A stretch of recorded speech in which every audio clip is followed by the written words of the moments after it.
Good morning students. Last class तक हमने प्रश्नावली 2.4 से संबंधित कुछ महत्वपूर्ण प्रश्नों को हल किया था।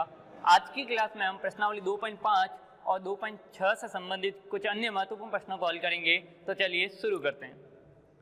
आज का हमारा पहला सवाल है, वह है निम्न समीकरणों को हल कीजिए, जिसमें पहला है 7y + 4 बट्टे y + 2 बराबर -4/3। अब हमें इस सवाल को हल करना है, तो देखते हैं कैसे हल करेंगे। तो सबसे पहले हम समीकरण को लिखेंगे 7y + 4 बटे y + 2 = -4/3। जब इस तरह से कोई समीकरण हो जिसके अंश और हर में दे रखा है, तो हम क्या करेंगे, इसका हम वज्र गुणा करेंगे या तिरछा गुणा करेंगे।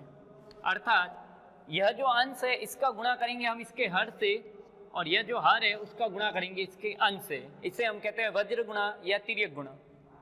तो 3 का गुणा हम इससे करेंगे, तो 3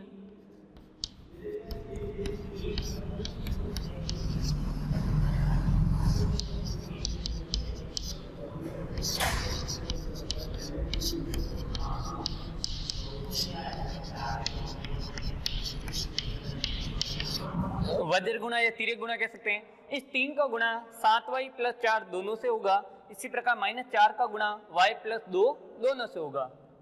अब हमें पता है जब कोष्ठक के बाद कोई संख्या होती है और उसका अगर हमें गुणा करना है तो दोनों से करते हैं। अर्थात 3 का गुणा 7 से भी होगा, y से भी होगा और फिर 4 से होगा। इसी तरह 4 का गुणा इससे भी होगा और फिर इससे भी होगा, दोनों से करेंगे। तो 3 का गुणा 7y से 21y और 3 का गुणा प्लस के 4 से तो 12 बराबर -4 का गुणा y से तो -4y और -4 का गुणा प्लस के 2 से तो -8, क्योंकि प्लस माइनस माइनस होता है। अब हमारे पास एक सरल समीकरण हो गया। इसे हम चर पद को एक तरफ, अचर पद को दूसरी तरफ ले जाएंगे, तो ये जो 4y माइनस के हैं इधर आएंगे तो प्लस के बन जाएंगे। तो 21y + 4y बराबर ये जो प्लस के 12 है उधर जाएंगे तो माइनस के हो जाएंगे। तो -8 तो इधर ही है और ये -12 हो जाएंगे।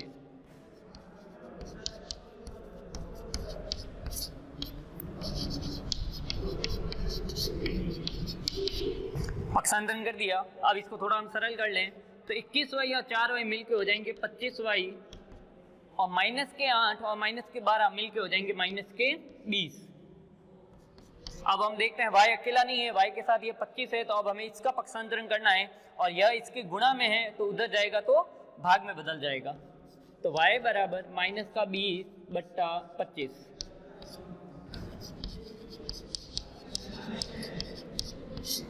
पक्षांतरण करने पर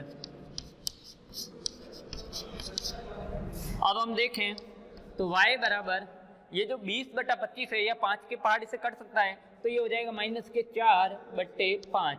दोनों को हमने 5 की टेबल से काट दिया और हमारे पास लास्ट आंसर आ गया y बराबर 4/5। तो यही इस समीकरण का हल होगा। बढ़ते हैं हम दूसरे सवाल की तरफ।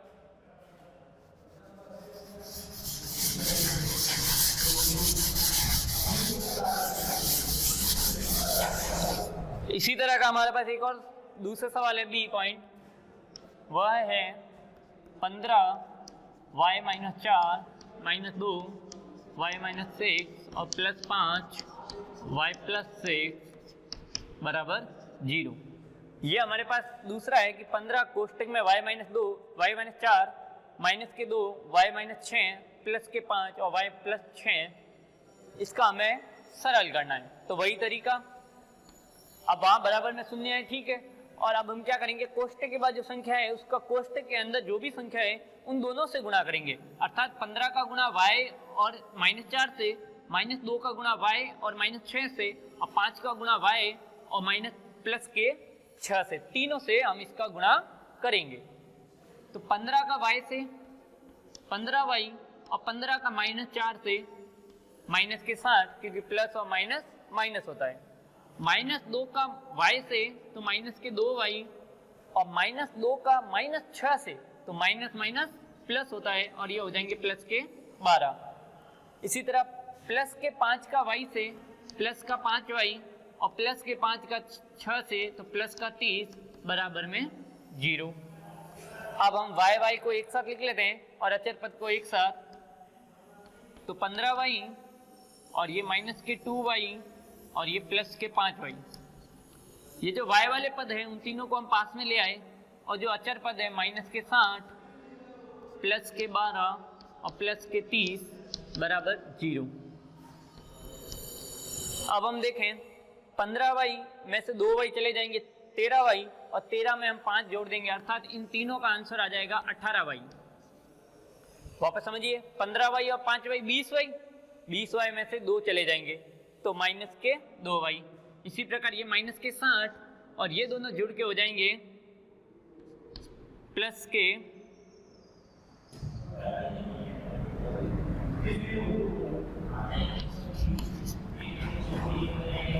42, और हम बराबर में आ जाएगा 0।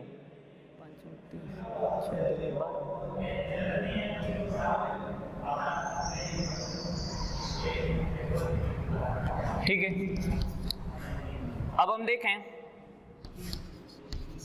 18y और ये मिलके हो जाएंगे माइनस के 18 बराबर 0। 18y बराबर 18 और हमारे पास y की वैल्यू आ जाएगी, y की वैल्यू हमारे पास आ जाएगी 1।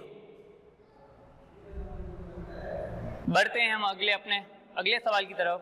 वापस ध्यान दीजिए, 15 का गुणा y से 15y और 15 का गुणा -4 से, तो 15 का गुणा 4 से किया 60। इसी प्रकार -2 का गुणा y से -2y और -2 का गुणा -6 से, तो प्लस के 12। 5 का गुणा y से 5y और 5 का गुणा प्लस के 6 से, ये हो गया हमारे पास 30। अब हम जोड़ें तो 15y -2y और इन सबको एक साथ लिखा, इसी तरह इन सबको हमने एक साथ लिखा, तो 15 और 18y -60 और ये 30 और 12 हो जाएंगे 42। और फिर जब इसमें से 42 जाएंगे तो पीछे बचेंगे 18, क्योंकि माइनस के बड़ा है, और ये माइनस का हम इधर जाएंगे तो इधर हम लिखेंगे पक्षांतरण करने पर।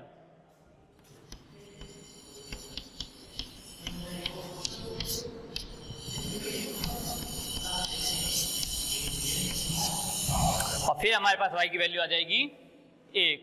बढ़ते हैं हम अगले सवाल की तरफ।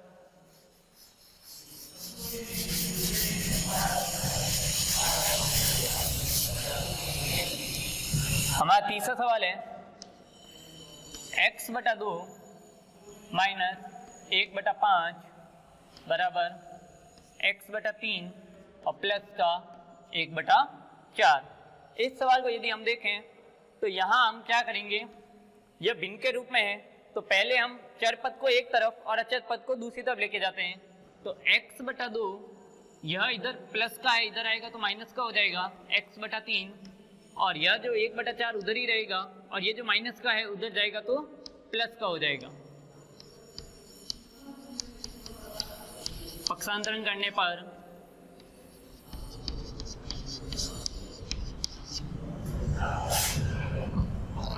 अब हम देखें, यहाँ हम लसब ले लेंगे और यहाँ हम अलग लसब लेंगे, और फिर लसब लेके दोनों को हम सरल करेंगे और हमारे पास आंसर आ जाएगा।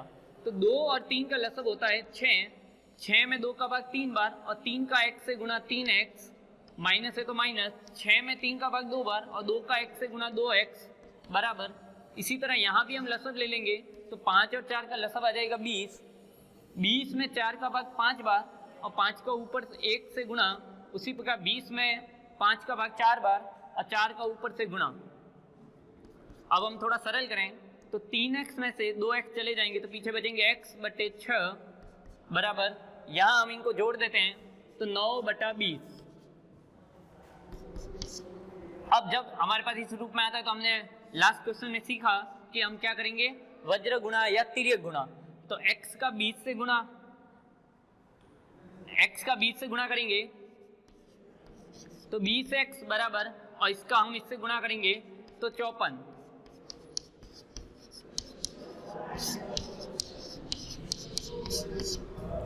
वापस समझिए, 20 का x से गुणा 20x और 6 का 9 से गुणा 54, और अब हम देखें कि यह 20 इसके गुणा में है, तो उधर जाएगा तो भाग में बदल जाएगा, पक्षांतरण करने पर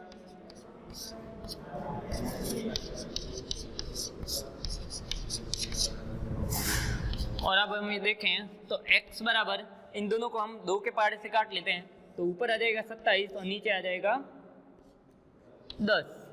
तो हमारे पास x की वैल्यू आ जाएगी 27/10। तो इस प्रकार जब इस रूप में हो तो पहले चर पद को एक तरफ, अचर पद को दूसरी तरफ, यहाँ भी लसव लेंगे, इधर भी लसव लेंगे, उसके बाद हम तिर्यक गुणा करने के बाद हमारे पास समीकरण आ जाएगा और फिर हम पक्षांतरण विधि का हल करते हुए इनका आंसर प्राप्त करेंगे। तो ये तो थे थोड़े सिंपल सवाल। अब हम देखते हैं आगे कि जब हमें समीकरण स्वयं को बनाना होता है और फिर उसे हल कैसे करते हैं। पहले भी हमने इस तरह के कुछ सवालों को हल किया है। आज हम कुछ 2.6 के सवाल देख रहे हैं, जिसमें हमारे पास दूसरा सवाल है, एक परिमेय संख्या का हर उसके अंश से 8 अधिक है। हर है वो उसके अंश से 8 अधिक है, इसका मतलब हर बड़ा है और अंश छोटा है। यदि अंश में 17 जोड़ दें और हर में 1 घटा दें तो जो हमें संख्या प्राप्त होगी वह होगी 3/2। तो परिमेय संख्या ज्ञात करो। हमें परिमेय संख्या ज्ञात करनी है, तो परिमेय संख्या हमें पता है p/q के रूप में होती है, और यहाँ हमें दिया हुआ है कि हर है वह उसके अंश से 8 अधिक है। तो इस सवाल में हम अंश को x मानेंगे, माना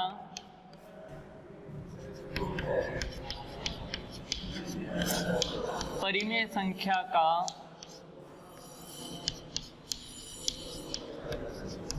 अंश बराबर x। अंश को हमने x माना, इसीलिए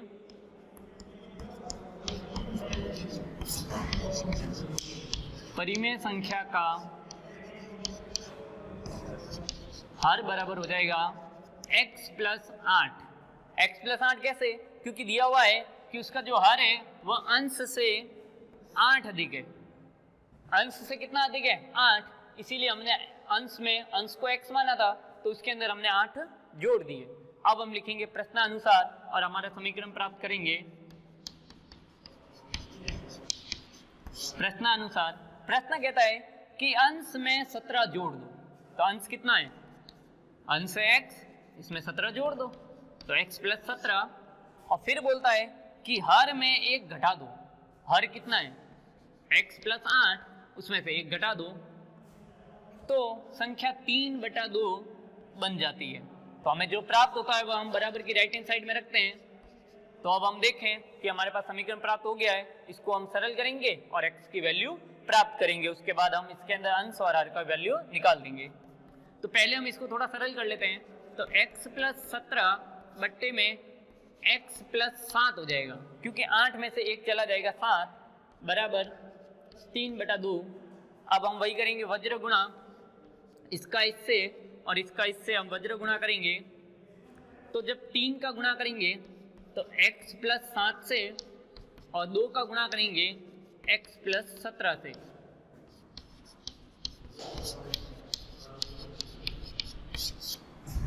तीन का गुणा करेंगे x + 7 से और 2 का गुणा करेंगे x + 17 से। अब हम गुणा करते हैं तो दोनों से गुणा करेंगे, इसी प्रकार यहाँ भी हम इन दोनों से गुणा करेंगे। तो 3 का x से 3x और 3 का 7 से 21, 2 का x से 2x और 2 का 17 से 34।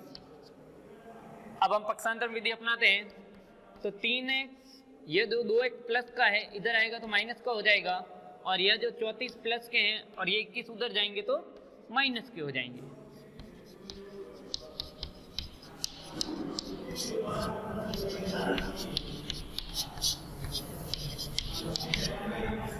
अब हम थोड़ा सरल करें तो हमारे पास यहाँ बचेगा 3x में से 2x गया x और 34 में से 21 गए 13। तो हमारे पास x की वैल्यू आ गई। x की वैल्यू क्या आ गई? 13। तो परिमेय संख्या क्या थी? अतः परिमेय संख्या,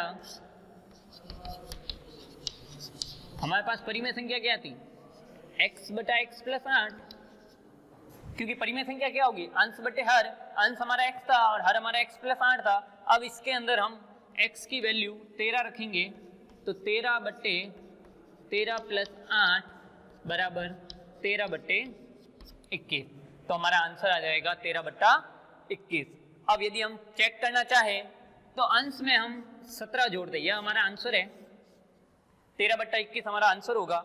यदि हम अंश में 17 जोड़ें तो 13 + 17 और हर में 1 घटा दें, 21 - 1, तो हमें आंसर क्या मिलना चाहिए? 3/2। चेक करते हैं तो 13 और 17 हो जाते हैं 30 और 20 में से 1 गए पीछे, 21 में से 1 गए पीछे, बचेंगे 20 और हम 0 से 0 को काट दें तो हमें देखो 3/2 मिल रहा है, अर्थात हमारा आंसर सही है। बढ़ते हैं हम अपने अगले सवाल की तरफ। आज का लास्ट सवाल,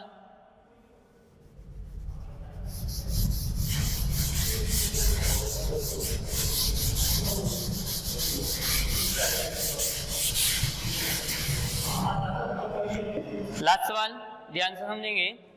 हरी एवं हैरी की वर्तमान आयु का अनुपात 5:7 है। यदि 4 वर्ष बाद उनकी आयु का अनुपात 3:4 हो जाएगा तो उनकी वर्तमान आयु ज्ञात कीजिए। वापस समझिए, हरी और हैरी की वर्तमान आयु 5:7 में है। 4 वर्ष बाद अर्थात भविष्य की बात कर रहा है, उसकी आयु का अनुपात 3:4 हो जाएगा तो उनकी वर्तमान आयु ज्ञात कीजिए। तो इस सवाल को यदि हम देखें, हरी अनुपात हैरी, वह हमें दिया हुआ है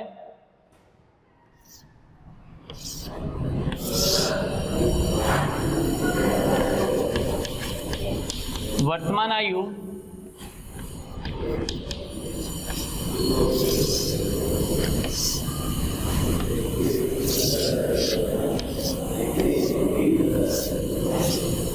और 4 वर्ष बाद। तो हमने लास्ट क्लास में सीखा था कि जब अनुपात में दिया गया हो तो उसे हम पीछे किसी भी अचर पद चर पद से गुणा कर लेंगे, अर्थात जो हमें अनुपात दिया गया था 5:7, उसको हम लिख लेंगे 5x अनुपात 7x। यह तो थी वर्तमान आयु। अब 4 वर्ष बाद, तो इसकी 4 वर्ष बाद आयु क्या हो जाएगी? 5x + 4, और इसी प्रकार इसकी 4 वर्ष बाद क्या हो जाएगी? 7x + 4। अब हम देखें प्रश्नानुसार। अब प्रश्न क्या कहता है कि 4 वर्ष बाद उनकी आयु का अनुपात क्या हो जाएगा? 3:4। तो हरी की 4 वर्ष बाद क्या होगी? 5x + 4 और बट्टे में हैरी की वर्तमान आयु 4 वर्ष बाद आयु 7x + 4 बराबर 3/4। अनुपात को हम भाग के रूप में भी दर्शा सकते हैं, इसीलिए हमने इसको 3:4 को 3/4 और इसी प्रकार ये भी अनुपात में है तो इसे हम बट्टे के रूप में, भाग के रूप में लिख लेंगे। और अब हम इसका वज्र गुणा करेंगे और हमारा आंसर प्राप्त करेंगे।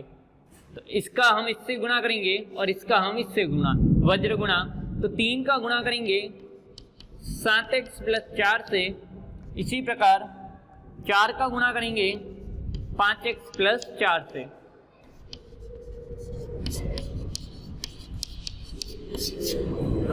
अब हम वज्र गुणा करें तो 3 का 7x से 21x और 3 का +4 से 12, 4 का 5x से 20x और 4 का 4 से प्लस के 16।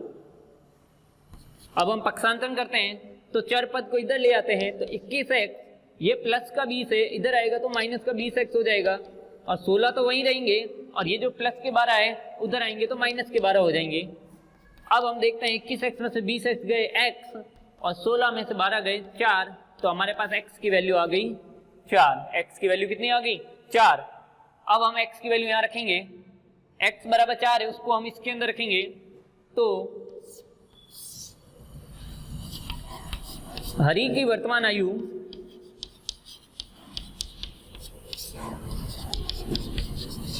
वह थी 5x और इसको हम यदि सरल करें तो 5 × 4 बराबर 20। तो हरी की वर्तमान आयु कितनी हो जाएगी? 20 वर्ष। इसी तरह हैरी की बात करें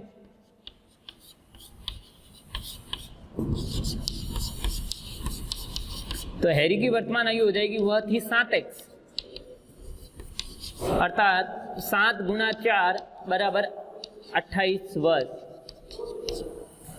अर्थात हरी की वर्तमान आयु 20 और हैरी की वर्तमान आयु 28 वर्ष होगी। यदि हम चेक करना चाहें 4 वर्ष बाद, तो यह जो हरी आज 20 साल का है, यह 4 वर्ष बाद कितने का हो जाएगा?